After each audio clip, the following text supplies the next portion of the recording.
मारबो बरियारी रे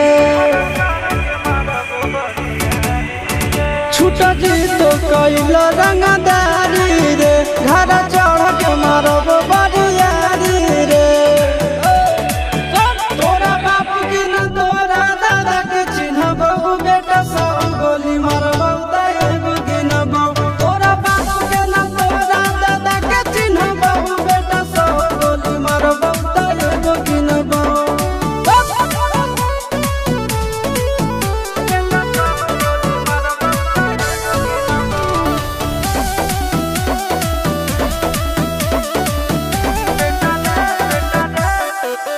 बेटा रे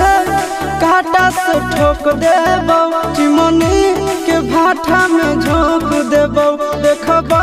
कवन बाप बचैतौ तोरा प्रशासन के गाड़ी भी रोक देबो बेटा जी सुनो बेटा रे काटा से ठोक देबो चिमनी के भाटा में झोंक देबो देखबो कवन बाप बचैतौ तोरा प्रशासन के गाड़ी भी रोक देबो तोरा जैसन के हम खड़े खड़े गिनबो बेटा सब गोली मारबो एगो गिनबो तोरा बाप के न तोरा दादा के चिन्हबो बेटा सब गोली मारबो एगो गिनबो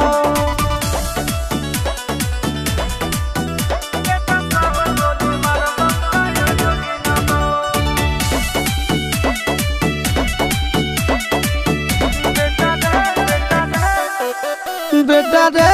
दौड़ा के बाजार में मारबो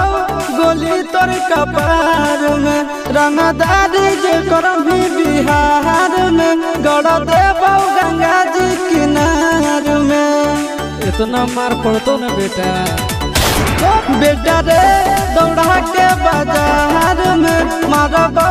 गोली तोर कपार में रंगदारी जे करभी बिहार में गड़ देबो गंगा जी किनार में कहो चिंटू आशीष के कारण सुनबो बेटा सब गोली मारबो